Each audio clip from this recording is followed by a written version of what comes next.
शादी वाले दिन घर का माहौल पूरी तरह तनाव से भरा हुआ होता है, क्योंकि पुलिस वाले प्रथम को गिरफ्तार करके जेल ले जाने की तैयारी कर रहे होते हैं। प्रथम के पास निहारिका के खिलाफ कोई पक्का सबूत नहीं होता। इसी वजह से पुलिस उसे जबरदस्ती अपने साथ ले जा रही होती है। लेकिन तभी राध्या निहारिका को रंगे हाथ पकड़ लेती है और गुस्से में उसके ऊपर पानी से भरी बाल्टी फेंक देती है, ताकि निहारिका का चेहरा साफ हो जाए और पुलिस के साथ साथ घर के सभी लोग भी देख सकें कि निहारिका जिंदा है। दोस्तों, अब हम शुरू करते हैं एक नया एपिसोड। शादी के मंडप से पुलिस वाले प्रथम को पकड़ कर ले जा रहे होते हैं।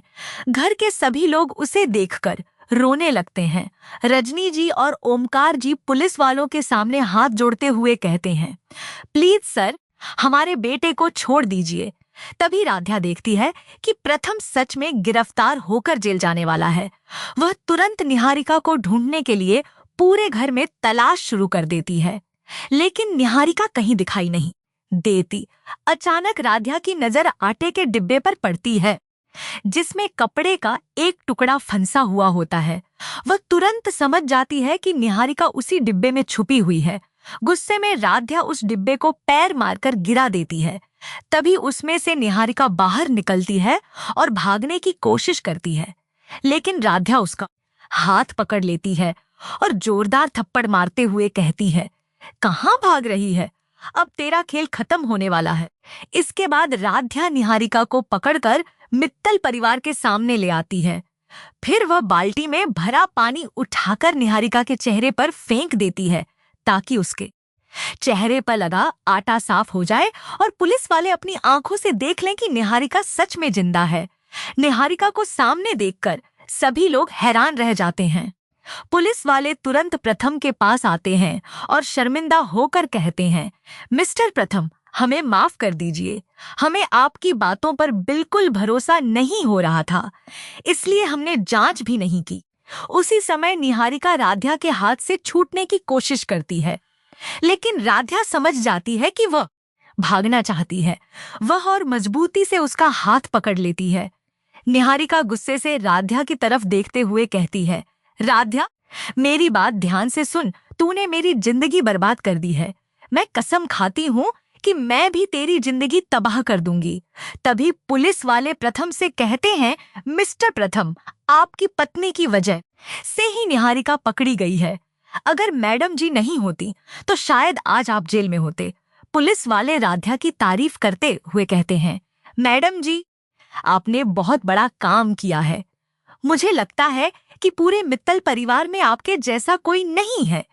इसके बाद पुलिस निहारिका को गिरफ्तार करके अपने साथ पुलिस स्टेशन ले जाती है, लेकिन निहारिका इतनी आसानी से हार मानने वालों में से नहीं होती। वह तुरंत अपने दोस्तों को फोन करके कहती है, मेरे ऊपर बहुत बड़ी मुसीबत आ गई है, लेकिन तुम लोग मित्तल परिवार को बिल्कुल मत छोड़ना। उसके दोस्त जवाब देते हैं, ठीक है निहारिका मैडम, जैसा आप कहेंगी वैसा ही होगा। लेकिन मित्तल परिवार का कोई भी सदस्य यह नहीं जानता था कि असली परेशानी अभी खत्म नहीं हुई थी, बल्कि अब एक नया तूफान आने वाला था। दूसरी तरफ निहारिका की मां चुपके से पुलिस स्टेशन पहुंचती है और किसी तरह उसे छुड़ाकर घर ले आती है। घर पहुंचते ही निहारिका अपनी मां के पैरों में गिरकर जोर जोर से रोने लगती है। वह रोते हुए कहती है, मम्मी, मित्तल परिवार ने मेरे साथ धोखा किया है। जिन लोगों को मैं अपना समझती थी, उन्हीं लोगों ने मुझे अकेला छोड़ दिया। अब मैं किसी को नहीं छोड़ूंगी। उसकी माँ उसे संभालते हुए कहती हैं, बेटा, हिम्मत मत हारो। मैं हर कदम पर तुम्हारे साथ हूँ। जिन्होंने तुम्हारे साथ गलत किया है, उन्हें उनके कर्मों की सजा जरूर मिलेगी। अब तुम्हें मजबूत बनकर अपने अपमान का बदला लेना होगा। यह सुनते ही निहारिका की आंखों में गुस्सा भर जाता है। वह कहती है, माँ, मैंने प्रथम से सच्चा प्यार किया था, लेकिन उसी ने मुझे सबसे बड़ा धोखा दिया। उसने मेरा भरोसा तोड़ा है।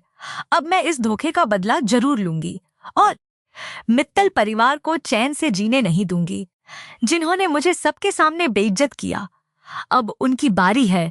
उसकी माँ धीरे से उसका चेहरा पकड़कर कहती हैं, बेटा, बदला लेने के लिए सिर्फ गुस्सा नहीं, दिमाग भी चाहिए। यह सुनते ही निहारिका अचानक शांत हो जाती है और उसके चेहरे पर एक अजीब सी मुस्कान आ जाती है। उधर मित्तल हाउस में सभी लोग राहत महसूस कर रहे होते हैं। राध्या कहती है, अब सब खत्म हो गया, निहारिका अब कभी वापस नहीं आएगी। लेकिन तभी अचानक पूरे घर की लाइट चली जाती है और चारों तरफ अंधेरा फैल जाता है। सभी लोग डर जाते हैं।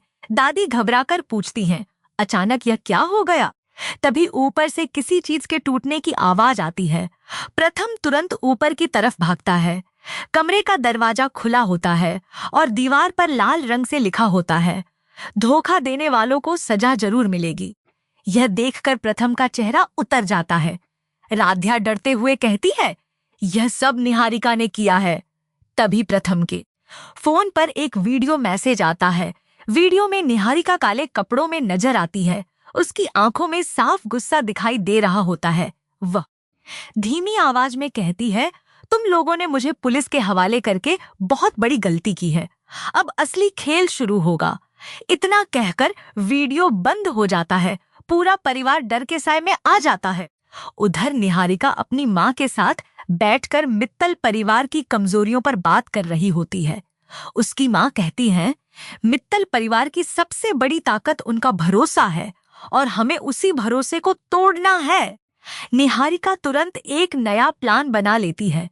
अगली सुबह मित्तल कंपनी में अचानक इनकम टैक्स की टीम पहुंच जाती है। पूरे ऑफिस में हड़कंप मच जाता है। कर्मचारी घबरा जाते हैं। प्रथम समझ नहीं पाता कि अचानक यह सब कैसे हो गया। तभी उसके फोन पर एक अनजान नंबर से मैसेज आता है। यह तो सिर्फ शुरुआत है। प्रथम तुरंत समझ जाता है कि इसके पीछे निहारिका का हाथ है। वह गुस्से में राध्या से कहता है, मुझे पता है यह सब उसी ने किया है। राध्या कहती है, हमें पुलिस को बता देना चाहिए। लेकिन प्रथम मना कर देता है क्योंकि उसे डर होता है कि कहीं कंपनी की बदनामी ना हो जाए। उधर निहारिका चुपके से मित्तल हाउस के एक पुराने नौकर को पैसे देकर अपनी तरफ मिला लेती है। वह नौकर रात में घर की सारी खबरें निहारिका तक पहुंचाने लगता है। इसी बीच राध्या को महसूस होने लगता है कि कोई लगातार उसका पीछा कर रहा है। एक दिन जब वह मंदिर से लौट रही होती है, तभी उसे सड़क किनारे एक छोटा सा डिब्बा दिखाई देता है। डरते हुए वह डिब्बा खोलती है। अंदर उसकी और प्रथम की शादी की जली हुई तस्वीर रखी होती है। साथ में एक चिट्ठी भी होती है जिस पर लिखा होता है, अब तुम्हारी खुशियां भी जलेंगी। राध्या बुरी तरह डर जाती है और घर पहुंचकर सारी चीजें प्रथम को दिखाती है। पहली बार प्रथम सच में घबरा जाता है। उसे एहसास होता है कि निहारिका पहले से कहीं ज्यादा खतरनाक हो चुकी है। उधर निहारिका अपनी माँ से कहती है, अब मैं उनका भरोसा तोड़ूंगी और एक एक करके पूरे परिवार से बदला लूंगी। उसकी माँ मुस्कुराते हुए कहती हैं, यही सही मौका है, अब जल्दी से अपना बदला पूरा करो। रात में मित्तल परिवार के सभी लोग डिनर कर रहे होते हैं कि तभी अचानक दादी जी की तबीयत बिगड़ जाती है। पूरे घर में अफरा तफरी मच जाती है। डॉक्टर को बुलाया जाता है। जांच के बाद डॉक्टर बताते हैं कि दादी की दवा के साथ किसी ने छेड़छाड़ की है। यह सुनते ही पूरे घर में सन्नाटा छा जाता है। राध्या तुरंत कहती है, यह जरूर निहारिका का काम है। लेकिन तभी घर का नौकर कहता है, मैंने किसी को किचन में जाते हुए देखा था, लेकिन उसका चेहरा याद नहीं है। अब घर के लोग एक दूसरे पर शक करने लगते हैं। उधर प्रथम अकेले कमरे में बैठा परेशान हो रहा होता है। उसे निहारिका के साथ बिताए पुराने पल याद आने लगते हैं। वह खुद से कहता है, क्या सच में मैंने बहुत बड़ी गलती कर दी। लेकिन तभी उसके फोन पर फिर एक मैसेज आता है। अब पछताने का वक्त खत्म हो चुका है। उस मैसेज के साथ एक वीडियो लिंक भी होता है। जैसे ही प्रथम वीडियो खोलता है, उसके होश उड़ जाते हैं। वीडियो में निहारिका मित्तल हाउस के बाहर खड़ी दिखाई देती है।